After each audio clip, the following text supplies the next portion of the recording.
Da la casualidad de que el tema del que yo voy a hablar, lo he visto ahora al ver los carteles, coincide con el primero que se dio en estas jornadas pastorales, es la formación y específicamente la formación espiritual. Después hablaremos de, claro, no es la única formación de un sacerdote o de un candidato al sacerdocio. Está todo el aspecto externo, que después se va a hablar, de relación con las personas, importantísimo. Está todo el aspecto de la formación intelectual, está todo el aspecto de la formación humana, diríamos en el sentido de ser una persona social y sociable y abierta, todo lo que es insertarse en la vida social. Entonces son aspectos importantísimos. Pero a mí me ha tocado este que viene con este título, asegurar el crecimiento interior. Porque hablamos de ello hace ya un año, el doctor Albert Ribot, hace ya un año, pues es un tema, yo he trabajado en cosas de estas, estoy metido en cosas de estas, siempre he estado metido en cuestiones de atención de chicos.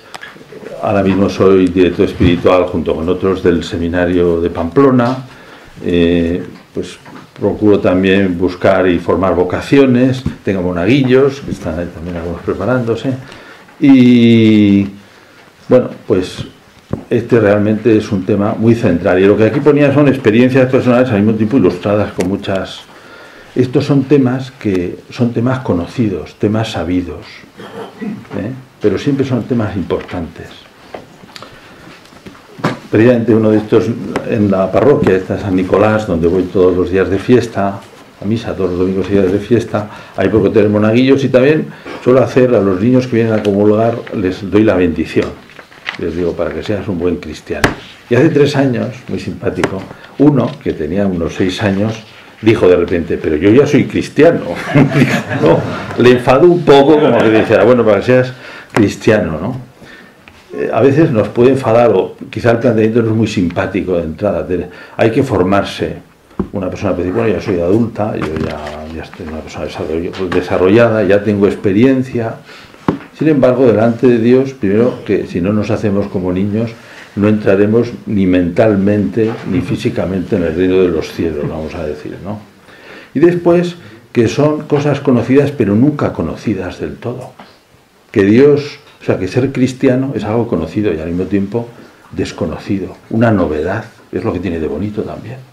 Es una novedad, si no es una novedad, ya como quien dice hemos dejado de ser cristianos. Si para nosotros ser cristiano no es todavía una novedad, una llamada, Dios es Padre, ya lo sé, bueno, y al mismo tiempo tiene que ser una novedad que Dios es Padre, susceptible de muchos redescubrimientos a lo largo de la vida, tal cual, y así casi todos los temas cristianos, todos los temas centrales. Y uno dice, formación. La formación sacerdotal, la formación cristiana, al final es formarse en Cristo. Eso siempre es una novedad. Nunca estamos formados. Ni estamos formados nosotros, ni están formados los candidatos al sacerdocio, ni están formados estos niños. Todos tenemos que ir constantemente adquiriendo esa forma nueva. Ahí está toda la teología de San Pablo, toda la antropología de San Pablo. El paso del hombre viejo al hombre nuevo, nunca dado del todo. Algunas veces entre las controversias o las diferencias confesionales, cuando se habla del tema de la gracia, se ve como los protestantes tienden a retrotraer la renovación interior hasta después de la muerte. Es entonces cuando se realiza la transformación de la persona. Bueno, podríamos discutir que ya se hace algo antes, y es verdad, pero al mismo tiempo es verdad que hasta el final no estamos formados en Cristo. Ya lo dice San Pablo, y eso pertenece, diríamos, al criterio de la fe. Por tanto, siempre estamos en esta posición de formarnos, de aprender a formarnos, de aprender a formar. Antes decía que había preparado esta posición con tiempo, resumiendo cosas que están en un escrito que tienen allí en la carpeta. Me ha parecido mejor, sin embargo, hacerle como una especie de introducción, también porque es un criterio de la vida académica que la mejor manera de aburrir es decirlo todo, ¿no?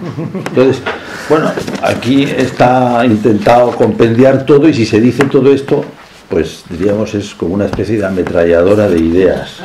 Entonces lo tienen ahí para leer Y bueno, yo honestamente me parece que todo lo que digo aquí es totalmente conocido. Y al mismo tiempo pertenece a esas cosas que todos tenemos que volver a conocer. Para formarnos nosotros mismos, para formar a los demás. Y al final, ¿qué dice de nuevo? ¿Qué puede pretender uno decir aquí de nuevo? Nada. Sería una pretensión absurda, ¿no? Incluso equivocada, porque sería herética en el sentido clásico de la héresis, algo nuevo, pero algo nuevo que está fuera de sitio, ¿no? Las cosas más importantes ya las sabemos, ya están ahí, y al mismo tiempo las tenemos siempre que conocer de nuevo.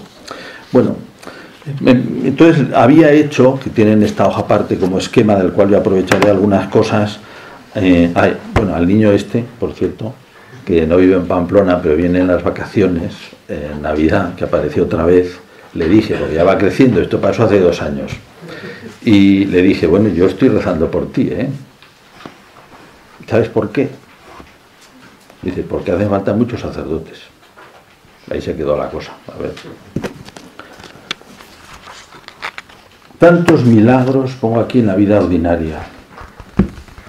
Acabamos de decir algo que no perder la capacidad de asombro en la vida cristiana, no perder el sentido de la novedad, el parecer que uno ya se lo sabe.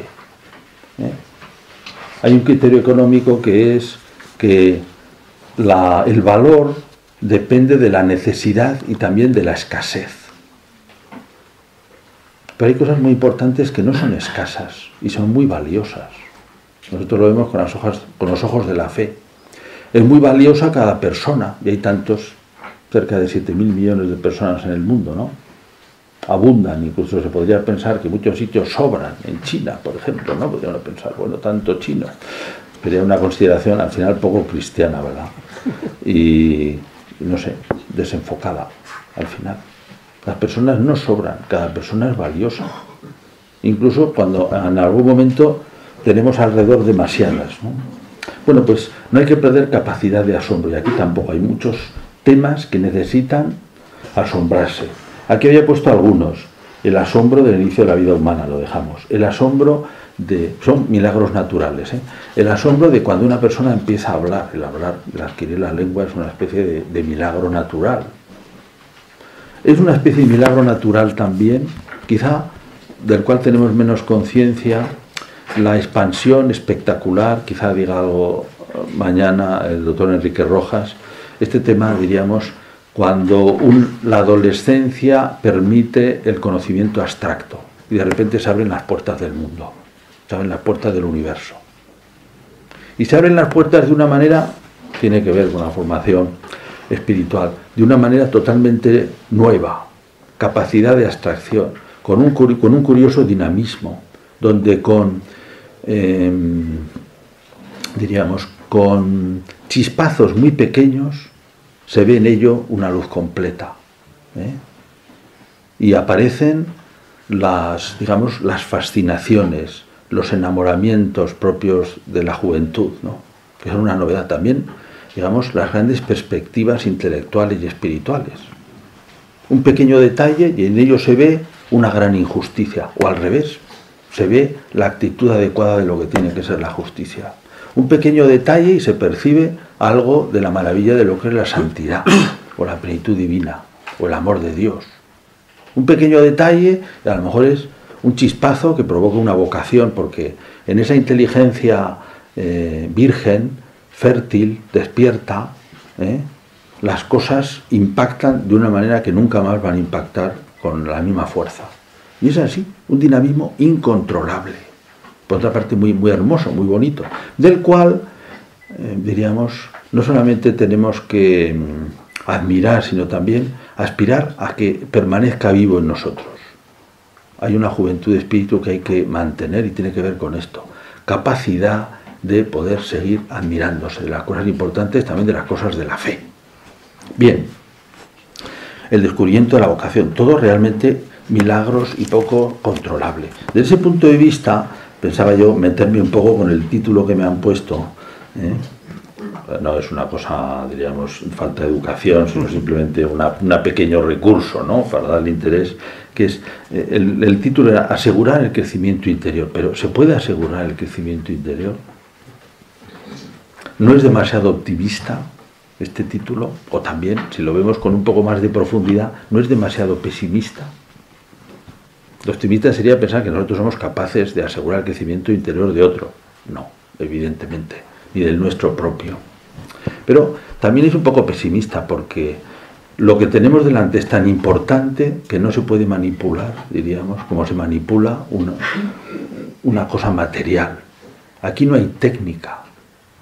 No hay técnica para conseguir que una persona sea mejor. Precisamente porque lo más importante es que es libre. Estamos en lo que es el núcleo del acto educativo, que es que tú estás delante de una persona que es libre. Entonces, tú puedes ser ocasión, puedes dar contexto, puedes a veces dar ejemplo, puedes ser a lo mejor, sin pretenderlo porque sería ridículo al final, ocasión de esos chispazos, quizá. Pero el dinamismo, en realidad toda la educación, el protagonista es el educando. Y aquí también. Y esto, diríamos, son de esas convicciones que no importa repetirlas, porque es que hay que uno, en cierta manera, está en una posición de poder, en una posición preferente cuando educa o cuando está frente a estos monaguillos que digo, o cuando está frente a posibles candidatos al sacerdocio, que pueden llegar a ser candidatos o que ya se están formando. Uno está en una posición, sabe más, puede más, más mayor, tiene más experiencia, y sin embargo, el protagonista es él. El que tiene que amar a Dios es él. Y uno no es nada más que la ocasión, ¿verdad? Esa convicción es muy importante en el ámbito educativo y aquí también. Por eso, toda educación, también la formación espiritual, es un arte. Ars artium es una famosa consideración de San Gregorio Magno al inicio de su Regula Pastoralis, ¿no? Es el arte de las artes. Arte de las artes. Y un arte significa, no es una técnica. Tienes delante una persona libre. Y por tanto, el gran reto, salía antes el tema de petit monstres, los petit monstres, cómo conseguir ganarse el corazón, cómo mover el corazón. El gran reto, cómo conseguir que quieran. Además, exige, digamos, una gran implicación personal con mucho desprendimiento. La formación es un tipo de paternidad también, como todo este tipo de relaciones, donde se ejerce la paternidad espiritual, en lo que tiene de más noble, que es una peculiar donación de sí. Que quiere decir que uno está al servicio de que otra persona crezca, sin perder el sitio que tiene que tener, pero realmente está al servicio. Y uno está al servicio de personalidades que están menos hechas, que son más irresponsables, que fallan más que uno mismo, que a lo mejor, pues porque son precisamente unos irresponsables y unos caóticos, gente joven, pues a lo mejor resulta que ellos no vienen, pero tú tienes que estar. Es decir, exigen de ti más de, en cierta manera, lo que exigen de ellos. Y hay que estar dispuesto a esa relación. Y es muy importante también porque entre las muchas cosas que tenemos que hacer, a veces pues no tenemos tiempo suficiente. Sin embargo, hay que buscar el tiempo suficiente para poder formar gente con una atención muy, muy dedicada, muy entregada. Por eso que decimos, porque él puede fallar, es un crío sin hacer, pero tú no puedes fallar, porque si fallas mucho, romperás la relación, o si fallas mucho, no conseguirás que se forme, no conseguirás transmitirle nada, ¿no? Decirse un estar ahí. Luego también un gran desprendimiento personal en el sentido de no buscar de ninguna manera una especie de correspondencia. Ya es un gran don de Dios poder contribuir a que se formen vocaciones, pero cualquier intento de sacar, diríamos, algún beneficio que no sea espiritual de eso, lo deforma bastante. Hay que tener mucho desprendimiento justamente para mantener la libertad de la persona que formamos. Por ejemplo, que pueda preferir formarse con otro, por ejemplo. Que en algún momento prefiera hacer las cosas de otra manera, por ejemplo. Que no ponga el interés que uno pone, por ejemplo. Bueno, son cosas a las que hay que estar dispuesto porque forman parte de esta especie de relación desigual, como es también la relación paternal. Y es muy importante también para que tenga el tono espiritual que tiene que tener. Es decir, forma parte también de la educación del formador mismo y de ese desprendimiento y de esa paternidad espiritual, el que, por ejemplo, quiera a todos igual. cada uno como es, pero a todos igual. Que no se introduzca un factor humano que a lo mejor no es malo, pero que acabaría deformando. En todos los aspectos formativos de la vida de la Iglesia, también en lo que no es la vida de la Iglesia, la educación, hay que tener una generosidad que es igual con todos. Y en el criterio y en el ámbito sobrenatural, más todavía. Más todavía. No solo por la cuestión clásica de las amistades particulares, sino porque pueden introducirse faltas de justicia, ¿no? Porque con uno tiene uno más afinidad, con otro menos, sino porque deforma siempre un poco la cuestión. Ahí se trata de que la gente se encuentre con Dios y, bueno, es en el fondo el ejemplo que veíamos este mismo domingo de San Juan Bautista, que es capaz de cederle al Señor sus discípulos, porque no piensa que sean suyos, son del Señor. Es lo mismo que tiene que hacer uno. Bueno, el gran reto de la educación es mover el corazón al final, no es llenar la cabeza, aquí también. ¿Cómo conseguir que quieran que adquirir los distintos aspectos de la vida cristiana? ¿Cómo conseguir que los amen? ¿Cómo conseguir que los descubran? Hay una frase que es muy bonita, que se atribuye a mucha gente, y yo la verdad que he dedicado un poco de tiempo a buscar de quién es. Educar no es como llenar un vaso, es como encender un fuego. Se atribuye a Aristófanes, no lo encontré en las obras de Aristófanes. Se atribuye a Montaigne, no lo encontré. Se atribuye al poeta irlandés Yeats, no está. Es más, se sabe de dónde viene la equivocación, porque es el típico libro que tiene varias citas. La 23 y la 24 se corrió el número, y entonces desde entonces se atribuye a Yeats una frase que no es suya ni está en él. En realidad es un resumen de una frase más larga de Plutarco. Educar no es como llenar un vaso, es como encender un fuego. Muy bonito. Y además la pura verdad. No es como llenar un vaso, no es meter cosas, no es decir cosas, es encender un fuego. En el ámbito de la vida espiritual también, es encender un fuego. ¿Encender un fuego de qué? De todos los aspectos de la vida espiritual que luego se señalan, ¿verdad? Cómo adquirir la caridad, la oración personal, la participación en la vida de la Iglesia con tantas dimensiones, la conversión cristiana, el trabajo, la responsabilidad. ¿Cómo educar en todo eso? Hay que encender un fuego. No basta transmitir unos contenidos, no basta explicar cosas, no basta decir cosas. Aquí ponía, ¿se puede enseñar la moral? La teoría sí. Pero ¿y las disposiciones? ¿Cómo se logran las disposiciones? Hay resortes conocidos que también son los grandes resortes de la educación en todos los aspectos. Hay uno básico que es el condicionamiento, que, bueno, ciertamente no es el más bonito, la coacción, pero siempre es necesario. ¿A qué hora hay que llegar al seminario? A las 8. Dice, no, es negociable. No, no es negociable, no. Pura coacción. Pura coacción. Todos conducimos con mucho amor de Dios y con gran respeto por el prójimo. Pero si te meten una multa de 300 euros cuando pasas un pueblo a 80, claro, ya no pasas a 80 nunca más, ¿no? Respetas mucho más, respetas al prójimo mucho más con esa coacción encima, ¿no? O sea que la coacción es muy feo, pero no cabe duda que cumple un papel en la vida humana. Ahora, en el umbral de la formación es el menor, es el umbral mínimo de los mínimos. Siempre está, pero el mínimo de los mínimos, ¿verdad? Lo he puesto porque es que existe. Y además, no puedes prescindir del pecado. Ni es el ideal, ni es lo que tira para arriba, ¿no? Simplemente el umbral mínimo. Después hay que recordar el eros platónico, que es tan importante en la vida educativa, ¿no? Que es enamorarse de lo que es bello. Enamorarse de lo que es bello. Que, como hemos dicho antes, en una situación de juventud, pues todavía es mucho más fuerte, porque con unos chispazos se percibe, unos chispazos que son muy difíciles de controlar porque no se sabe por dónde vienen, ¿no? Pero hay que procurar provocarlos, de alguna manera. El encuentro con la santidad, el encuentro con el amor de Dios, el encuentro con la importancia de la conversión, el encuentro con la importancia de la humildad, el encuentro con lo bonito que es la entrega, el encuentro con lo bonito que es darse a los demás.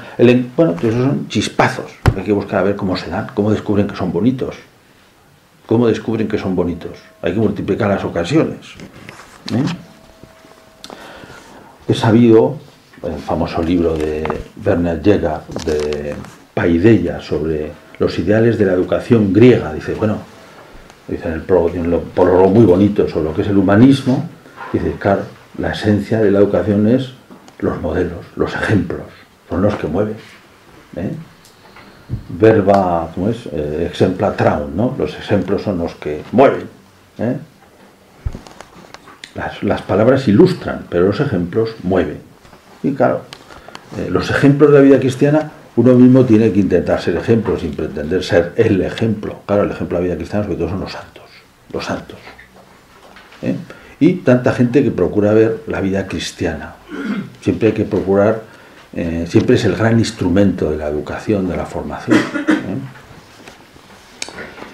Y después, claro, el eros platónico, en realidad, eso no es cristiano, aunque es una cosa humana valiosa y digamos que puede conectar también con lo cristiano. Está el amor personal. Al final hay que descubrir el amor personal a Dios, que lleva a la fidelidad, que es al final lo más importante. Formar, estoy en el punto 4 del esquema que he proporcionado,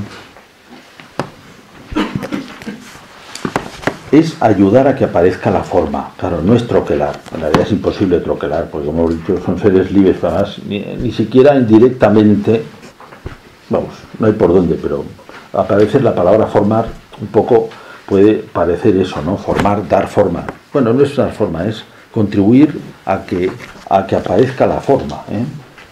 Lo primero es si hay sujeto. Entonces la experiencia un poco, para hacer una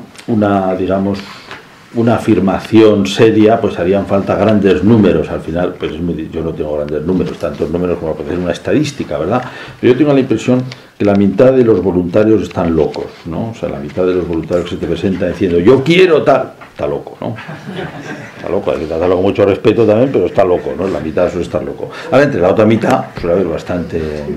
Esta misma semana me ha mandado uno, el señor arzobispo de Pamplona, un chico, bueno, yo creo que no hay sujeto, ¿no? Digamos, una cosa que decía, muy bien, muy buena persona, está dispuesta a todo, pero no hay sujeto, ¿no? Bueno, pues, no sé, digamos, no, es un tema pues, que hay que resolver y ya está, ¿no?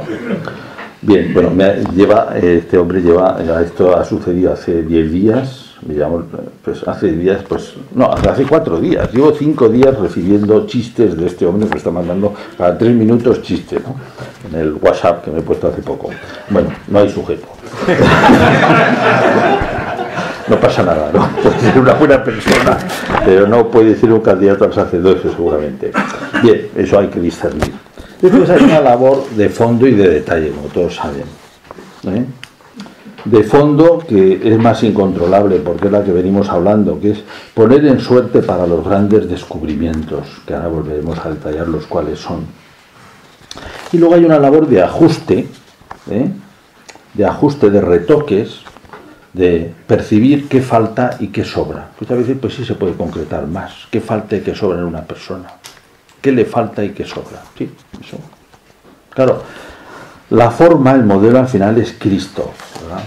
Y esto, como todas las cosas de la fe, como todas las cosas que usamos demasiado y que hay que procurar que no pierdan su brillo, ese brillo que hemos dicho al principio, que no se agoten, que no se convierta en una cosa sobada, pero claro, que la forma es Cristo, es una cosa siempre viva, siempre verdad, siempre es un reto, siempre al mismo tiempo es algo bonito, pero además tiene rasgos muy claros porque, bueno, antes decía, yo me dedicaba a la antropología cristiana y al final la gran verdad de la antropología cristiana es que el ser humano está hecho para identificarse con Cristo, esa es la gran verdad. Y esa verdad, bueno, yo lo pensaba cuando hacía el manual, esta verdad no hay que dejarla en un terreno tan teórico que no tenga aplicación. Dices, muy bonito, sí, pues no. ¿Y qué significa? No es lo que significa literalmente las palabras, sino qué significa eso en la vida. Pues significa muchas cosas, porque Jesucristo, al cual conocemos su perfil moral y espiritual, hasta cierto punto, dentro del misterio de la psicología de Cristo, pero bueno, sabemos que su rasgo espiritual determinante es cumplir la voluntad de Dios, ¿no? Cumplir la voluntad de Dios, una voluntad amorosa, con una entrega personal, no es simplemente una especie de, no sé, antes nos hablaban al hablar del derecho de una especie de obligación exterior, no es eso, pero cumplir la voluntad de Dios, es el gran tema de la identificación espiritual con Cristo, el amor a Dios que lleva a cumplir su voluntad. y a intentar descubrir cuál es la voluntad de Dios en cada momento. Eso es el gran tema. Y eso es un rasgo realmente existente, que hay que conseguir asegurar el crecimiento. Hay que procurar que una persona lo descubra. A mí me parece un tema muy bonito el de ayudar a las personas a que hagan actos de entrega a Dios. Lo parece muy importante para los jóvenes. Que se pongan delante de Dios y decir, Señor, lo que tú quieras. Este domingo mismo teníamos en el Salmo responsorial esta frase: aquí estoy, Señor, para cumplir tu voluntad. Aquí estoy, Señor, para cumplir tu voluntad. El gran tema. Precisamente a los monaguillos, después de misa, les suelo poner, los ponen ahí, van pasando, ahí mismo en la sacristía, en una mesa van pasando, y les pongo un propósito. De los pequeñitos, claro, unos y otros se ponen los pequeñitos, los hermanos, los más pequeños, viendo uno ahí de 2 años, que también. Y les he puesto a varios, a los más pequeñitos también, aquí estoy, Señor, para hacer tu voluntad. Porque eso, bien dicho, me dio mucha alegría. Uno de los chicos que ya lleva 4 años, y en fin, a ver qué pasa, pues que me contaba pues que lo hace cuando va al colegio y entra un momento en la capilla y dice, pues Señor, aquí estoy para hacer tu voluntad. Es muy bonito, ¿no? Eso es el inicio de una vida de servicio al Señor, que tiene que ser así, ¿no? Aquí estoy, Señor, para cumplir tu voluntad. Bueno, pues esos rasgos de Cristo hay que conseguir que aparezcan, ayudar a que se desarrollen las disposiciones interiores. Entre ellas quería destacar, no simplemente ahora vamos a terminar pues recordando un poco cuáles son los aspectos.